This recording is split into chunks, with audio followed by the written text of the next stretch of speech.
Hello frenzies, welcome back to my channel. Happy Pride Month! It's freaking Pride Month! It's a gays only event! I can hear my cat scratching on the back of my chair. Please ignore it because she's gonna keep going. But it's a gays only event. It's Pride Month, it's Knife Month, it's where the gays are at their most powerful. I am thriving. It's gay. Today's probably gonna be a really rambly video because I wanted to kind of just talk.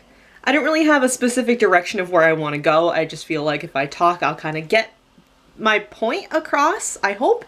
But because it's Pride Month, I wanted to just talk about I was gonna call this video like my coming out story, but it's not really my coming out story because it's gonna be like very little talk about me coming out and like my sexuality, and just more like it's gonna be more commentary on like my life, I guess, like my life experiences with my sexuality, if that makes sense. That's kind of where I wanted to go with this video. So that's what we're gonna do, and I just wanna, before I even start on all that, I just wanna say that I am very, very, extremely privileged and lucky to have the mother that is as accepting and wonderful as she is. And I want you guys to keep that in mind going forward with this video, because some of the things I'm talking about most of the things I'm talking about are kind of because I am so incredibly lucky to have such an accepting mom, and just such an accepting family, because a lot of it is like based off of having such an accepting family, which I know there are so many people in this world, whether they're gay, bisexual, pan, trans, like anything like that on the spectrum of the LGBTQ plus community. I know there are so many people that have such a hard time, and like, even if their parents like don't throw them out of their house and send them to like conversion therapy and like all those horrible things, just are like, no, you're not gay, like that's a phase, like you think that, but you're not, like, you know what I mean? There's so many people who deal with like such bad family members, and that's horrible, and I feel so bad, and I wish I could save them and help them and bring them to somewhere safe and happy, but you know. But yeah, keep that in mind. I am so lucky that I have such an accepting family, so that's where a lot of this conversation is gonna go. So I've said it several times in different videos when it's like not warranted at all. I am bisexual. I am. And I came out when I want to say I was 13. I was 12 or 13 when I came out. And I told my mom.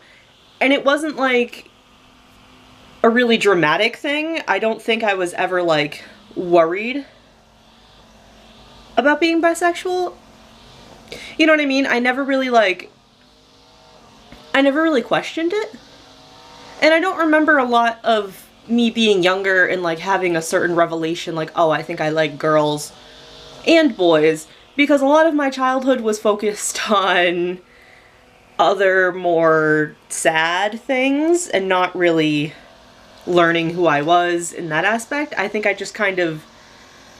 always just kind of liked boys and girls and didn't like have a word for it, and I wasn't really upset or concerned about having a word. I was just kind of, I don't know, I think I like both. We'll figure it out. And then obviously growing up with technology the way I did, I eventually discovered what bisexuality was and was like, yeah, I'm probably that. We'll just say that. And I came out to my mom in like a really weird way. I was at a friend's party, and I had wanted to stay later, and my mom at the time didn't drive, and we didn't like have a car. I think my brother might have had a car, but he was at work or he was at college. I don't remember exactly. But my mom didn't have a car, and I was trying to like call her on my friend's house phone to like figure out a ride home and things like that. And we got into an argument because I was being a brat and I wanted to stay later, and that just wasn't in the question, because not only was it, I think it was a school night or it was a weekend, but you know what I mean? Like, she only had a certain time frame for me to get a ride, and I was being a brat, and I wanted to stay at this party, and it just wasn't in the question. So I came home, and then we were having an argument because she was like, Heather, you're being a brat. Like, you're being a brat. Like, stop it. So we were having an argument back and forth, and I was being very mouthy, like I do get sometimes. And I think at one point, like, I don't know why. I think maybe I was just, like, mad and, like, knew I was getting to the point where she was gonna, like, be like, all right, you're grounded, like, go to your room.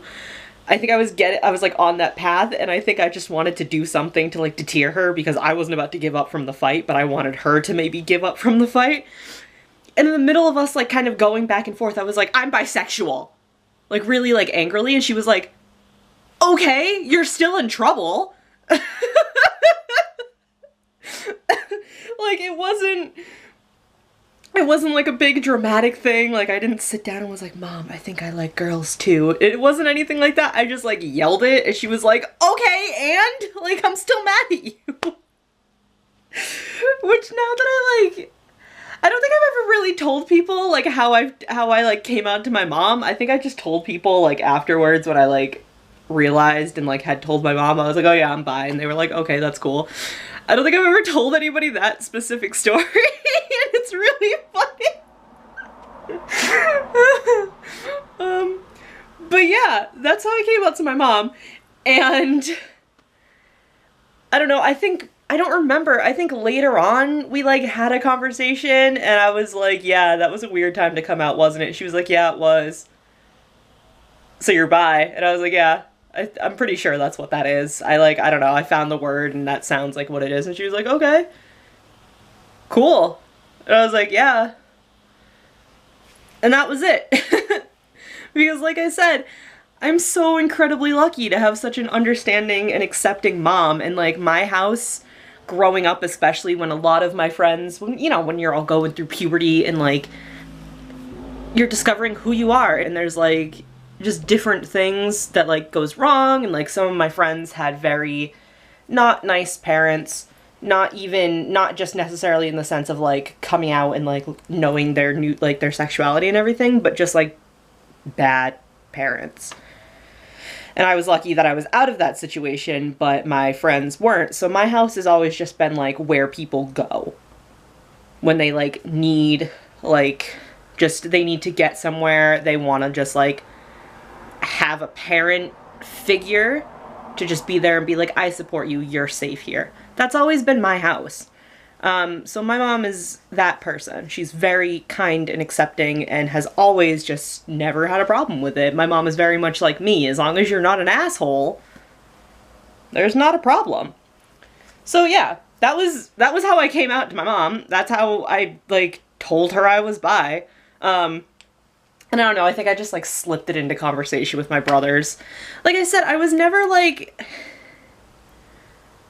I was so lucky growing up in the sense that I always just had, like, my mom that I trusted, and my brothers were, like, they picked on me, but, like, you know what I mean? They weren't horrible to me. But, I don't know, I feel like I just kind of slipped it into conversation with my brothers, and they were like, oh, okay.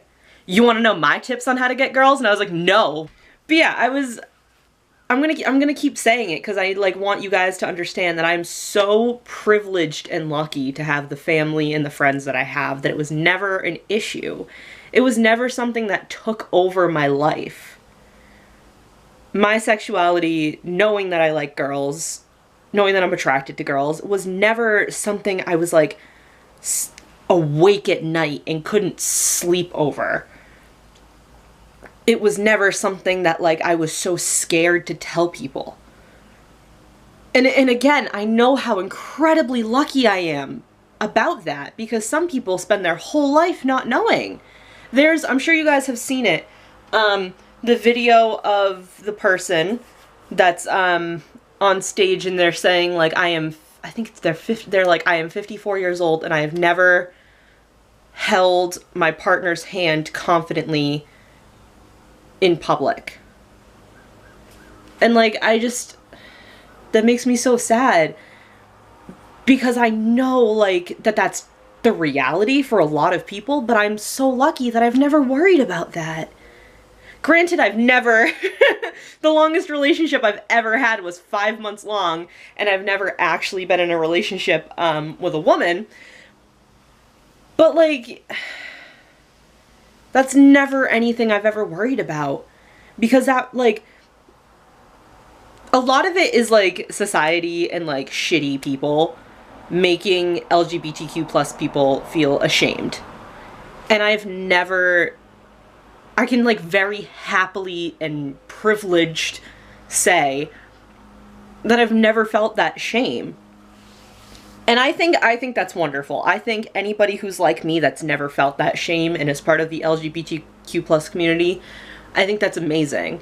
And I think we are so incredibly lucky that we never got to feel that, because that's like, I feel like that's a level of happiness that a lot of people will never get, which is very sad, but I feel like, you know what I mean? That's still a level of happiness that we have. To have never felt that, to grow up and just have never felt that shame. And I'm gonna say it over and over and over and over again, because I know that this is not the reality for most of the LGBTQ plus people, not only in this country, but in the world. So I'm gonna say this a million times. I am so lucky that this is my personal experience. However, there still comes some negatives with being bisexual, especially in the LGBTQ plus community, because there is, when you're in the LGBTQ plus community, you think that, like, that's your people. That is, you know what I mean? They are just like you. They love you no matter what. But then there's, like, that huge problem with biphobia. Even in our own community, like, bi people aren't real. You're just half straight or half gay. Or, like, why don't you go all gay? Or, like, if you're dating a girl, you're just a lesbian. Why are you saying you're bi? There's that huge problem with biphobia, which, again, incredibly lucky, I've never actually dealt with that. The group of friends that I have, there's, like, hold on, I'm trying to think. 2 of us are bi. One of my best friends is gay. And 2 of my other ones are straight. And most of my friends are straight, but there's a huge group of us that is, like, super gay. We're all super gay, and I love it. It's my favorite thing ever, because those are your people, and they understand. So like I said, I've never, very luckily, have never experienced, like, the biphobia from people close to me, and if I have, I don't think I ever have, even online, from, like, nasty anons on Tumblr. I don't think I've ever had that issue. And I've never been super, super involved with, like, LGBTQ plus community, like, I've never been to Pride. I have experienced, though, a very strange sense of alienation from my own community.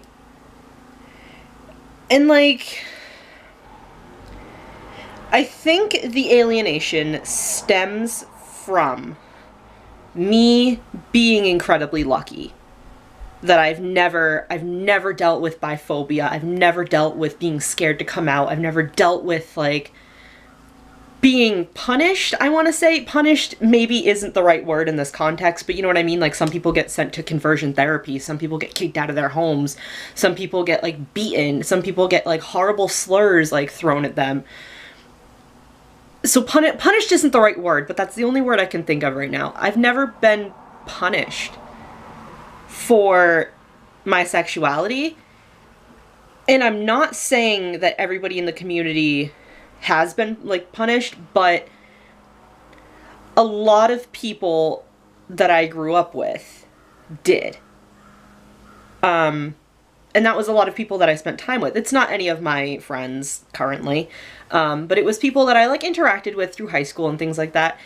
And I just, okay, so in high school, I think it was freshman into sophomore year, and then I think I quit because not only was I doing theater, and I was much more invested in theater, but I didn't feel like I belonged.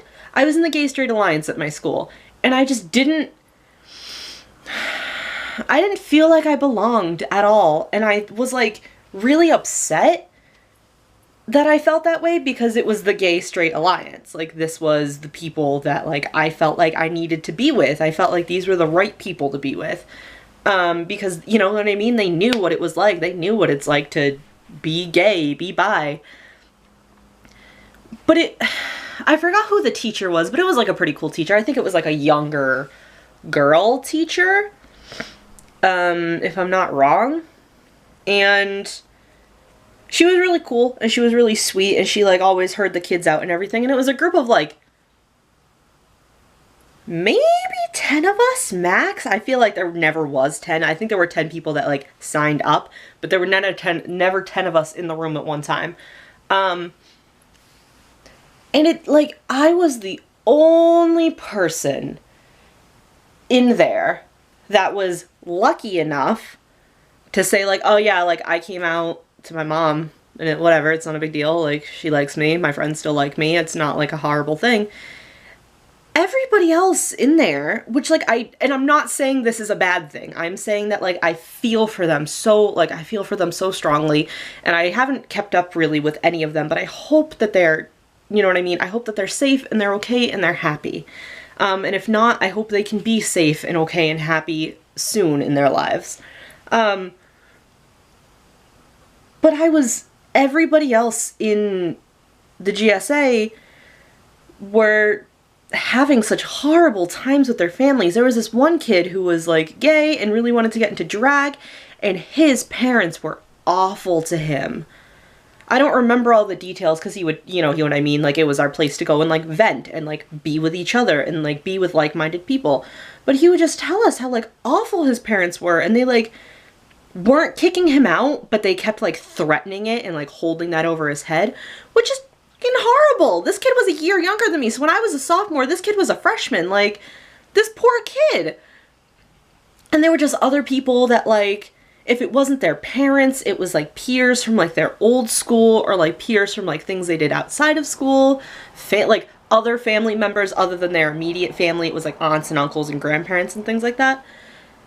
And I felt for them so much, and I still do. Like I said, if they're not happy and safe and okay right now, I hope that they can be one day. I like sincerely hope so. But I felt like I didn't belong there, which again, I'm incredibly privileged to say that, because to feel like you don't belong with a bunch of kids that are suffering, like you're pretty lucky. You're pretty lucky. But that also doesn't mean that my feelings at the time weren't valid. Because they are. And I never stood up and was like, why are you guys like acting like this? Like, man, I never said any of that. I just kind of sat and listened. And then I quit the GSA and moved on to theater and things like that. I never felt like I belonged there because I never had dealt with that. It was so alien to me, and it was like scary to me. Because I was young. Like I said, I came out when I was 13, and I was 14, 15 when I entered high school. I don't know the math of all that. I think so. I think I was like 14. But like, I was so young, and I had, not recently, but like fairly recently from then, I had gotten out of a really bad situation with an abusive parent. Like, I was lucky, and I was one of the ones that got out of that. So it was really scary to me to be sitting there and like have no contribution to the conversation, and to hear about these parents that are being so terrible to their kids. Because not only did I realize that it wasn't an option for anybody else to like, not anybody else, but for these kids, it wasn't an option for them to like get out of that situation like I was able to. It like made me realize that like not everybody is as lucky as I am. Which, when you're in a position of any kind of privilege or luck, you don't realize the people who are out of that, like, bubble you're kind of in, until you see it firsthand, which, it's good to learn. It is very good to learn that where your privilege is and your comfort zone is, there are so many people outside of that. There are so many people that don't have that privilege, and it's good to learn from that, so that you can be an advocate, you can help those people, you can be an ally. Like, if somebody can't use their voice, you can, like, help uplift them to use their voice. Sorry, my nose is really itchy. So it's very good to learn, but I think at the time, because I was so young, and because I had only recently gotten out of, like my bad parent situation, it was terrifying for me. And I think it did more harm for me than good. I'm not like traumatized by being in the GSA for like those 2 years, but you know what I mean? It did me more harm than good to be in that group. Because I was just scared, and I felt like so alienated, which at the time was also not good because I had only recently gathered a group of friends. By the tail end of like 7th grade into 8th grade, I had gotten a group of friends, which I'd never really had before. I was one of those kids that grew up with maybe like 1 or 2 friends if we were lucky to be in the same class. I didn't really have friends growing up.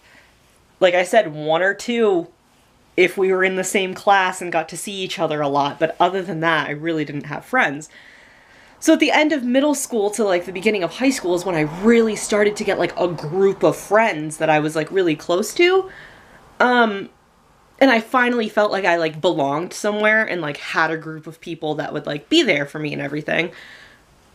And then to go from them, say goodbye to them after school, and then go to the GSA, to go from like immediately like I'm with this group of people to go straight to like I feel like I don't belong here was weird and scary for me. I didn't like feeling like I was back at square one from where I was a couple years ago. So there was that. And like I said, this video is gonna be really rambly and long because I don't really have a direction of where I wanted to go with this video. Like I don't have a conclusion I want to come to or anything like that. And if I come to one, then we'll come to it together. But I just kind of wanted to talk because it's Pride Month and most of what you see is the celebration of love and the celebration that anybody can be with anybody. We're all people. We're all human beings. Whether you're gay, straight, bi, trans, gender fluid, questioning, in the closet still, anything like that, you are deserving of love and happiness. And to be yourself. You're so deserving of that. And that's what we focus on Pride, and we focus on the people that are not safe to come out of the closet. We're focused on the people that are questioning. We're focused on the people that like fought for years and dealt with such horrible things, whether it be slurs, getting beaten, like bad parenting, anything like that. Finally, like when they get the chance, if they get the chance to finally like come into this world of love and brightness and colors, we celebrate Marsha P. Johnson, and I feel horrible that I don't remember the rest of the names of the Stonewall Riot people. We celebrate them. We're going to No Cops at Pride, everything like that. And there are some people who suffer, again, I'm not good with words. Suffer is not the right word that I want to use right now because of the context, but for lack of a better word, the people who suffer from feeling alienated in their own community kind of fall underfoot. Which, again, like, I'm not saying... If you have had experiences like me and you're part of the LGBTQ plus community and you have felt alienated in ways like me, you are 100% completely valid. If anybody ever tells me that, like, my experiences aren't valid and that, like, I should fucking count myself lucky. I didn't mean to swear, I'm sorry. Like, I do count myself lucky, but that doesn't mean my feelings have ever been any less than people who have had it worse than me. And you never have to be thankful that it's not worse. Never. Keep that in mind. You never have to feel thankful that it's not worse. But you know what I mean? I know there are people out there that's like, oh, you just felt alienated, like you're still in the community and you feel alienated, like, oh, big deal, get over it. There are people literally being murdered for wanting to kiss their girlfriend. And that's horrible, and I totally understand that, and I'm always going to be behind trying to keep all of us safe forever. But still, I feel like experiences like mine kind of fall underfoot because they're not seen as important. Which I understand, but at the same time, all of our experiences are important. It's a weird balance, and I don't know, other than saying it a million times, I don't know how to convey that I support both ends of that conversation. But yeah, like, experiences like mine kind of get pushed to the side because it's not like as important, like I said. But it is. It is still important because you think that once you finally get into a community that you feel like you belong in, that you're always going to feel like you belong. And I didn't. I really didn't. And then, like, I don't know, high school was weird anyway, and then I was like, this boy, like, took over my life, like, junior and senior year. Not in a scary, bad way. But, like, this, like, I was, like, obsessed with this boy, and it was just, like, a whole thing, and I never, like, other than, like, having crushes on girls and, like, telling people, and, like, I was a horrible kid in high school. I would, like, made people really uncomfortable. It was a whole thing. We can get into that a different time. Other than that, it never was, like, a big thing. And it's not a big thing now. It really isn't. Like, my sexuality has always just kind of been there. It doesn't, like... My sexuality isn't a defining thing for me. It is not, I'm Heather, I'm bisexual. That's not, like... And that's not a big thing for me, and it never has been. That's just kind of, like, something that I am. Like, it comes up in conversation. Oh, yeah, like, I'm bi, like, I like girls. Like, oh, okay, cool, whatever. It's never been, like, I am Heather, I am bi. Like... It just hasn't been, which I feel like maybe is part of the reason why I felt alienated for so long, because that's how a lot of people identify. That, you know, I am Greg and I am gay. Like, there's nothing wrong with that. It's just never been something I put at the forefront of my identity. I think, like, the forefront of my identity is, like, hi, I'm Heather, I like pink.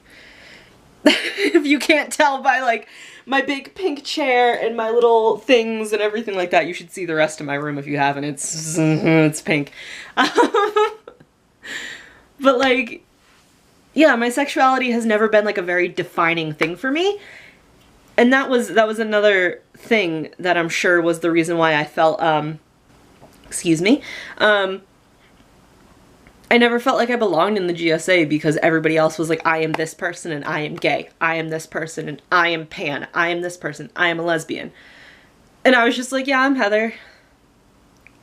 Hi. And they're like, oh, hi, Heather. Like, if you don't mind us asking, like, what's your sexuality? I was like, oh, I'm bi.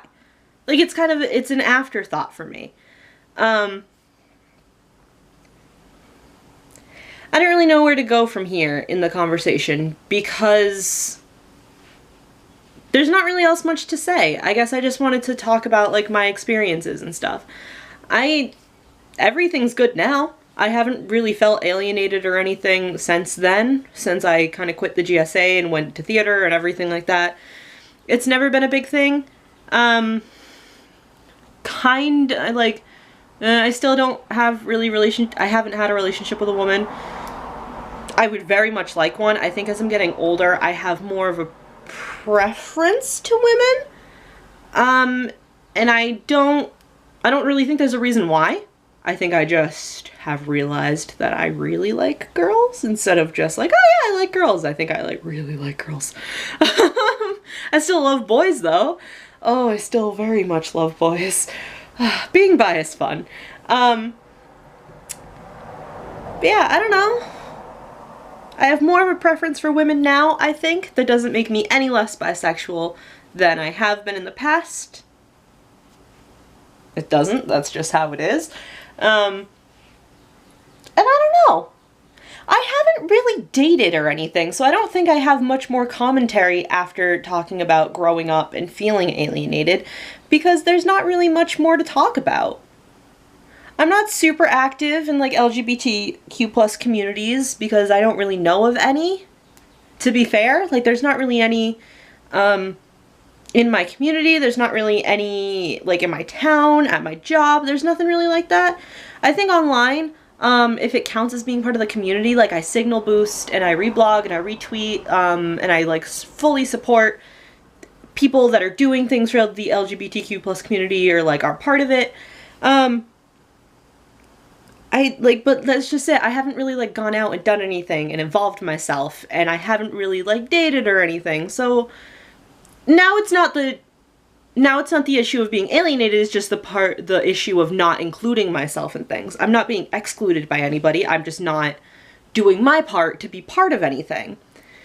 Which is good. I have no problem with that. I would love to be part of more things, I just need to put in more effort, but it's not like I'm trying and being excluded. So it's good. It's good. I grew up I kind of distanced myself from that environment that wasn't good for me, and I just kind of hanging out. For the millionth time, incredibly lucky and privileged to just say that I'm just hanging out and living my best life. Not my best life. We're working towards it. This is part of working towards it. But yeah. I just kind of wanted to talk about it because I know that I can't be the only one that's dealt with things like this. And I even, when I was talking to some of my friends, one of my best friends, Evie, I asked her, because we have a joke that, like, if/when I become, like, really popular on YouTube, that she's gonna be, like, my manager. I asked Evie because I wanted to talk about this kind of stuff, but I wasn't sure if it would be, like, something smart to talk about, I guess. Because the majority of the community, I think, has a hard time with things, with family, with just a thing, like everything I talked about. Most of the community, I feel like, has a really difficult time being who they are. And I know there are people like me out there that have never really had an issue, but I don't think that maybe they're as public about it, for lack of a better term. So I asked Evie what she thought of it, and I asked another friend of mine that we're in a group chat with, and we all kind of had a conversation. And one of my friends, the other friend, is not out. And I don't think she's ever going to be out to her, well, I don't know if she's out to her friends. She's out to Evie and I. I don't know if she's out to other friends she has, and she's definitely not out to her parents. And I don't think she ever will be out to her parents because of the situation she's in. And that's sad, and that sucks. And I wish that she could be out to her parents and be happy, because I think she does want to be. I think she wants her parents to know who she is. But I don't think that's a reality for her, which is sad, and I feel really bad for her. But she and Evie both said that it's good to have different perspectives from the same community, because no two people are the same. You are always going to be an individual, and no one will ever be like you. We have similar experiences, but we're never going to experience something the same way. No two people are ever going to experience something the same way. And the friend of Evie and I said that it's nice and it's refreshing to see a different perspective of somebody who's lucky to be out and publicly out and out to the family and things like that, because it kind of gives, she didn't say this, but I'm saying this. I feel like it's nice to know that other people made it, if that makes sense. Other people are out there doing things that you can't necessarily do, and it's not in a jealous way. It's like, that gives me hope, because maybe one day I'll be able to do that. So yeah, that's what this video was. Thank you guys so much for watching. I hope you enjoyed this, and if you're comfortable with it, leave down in the comments different experiences you've had, or just tell me how you liked the video. And please know that on Instagram, Twitter, Tumblr, my messages are always open. So if you are somebody who is having a hard time, isn't out to anybody, and you feel comfortable to, and you really want to, you can come out to me. I'm always here to listen. I'm always here to be your friend.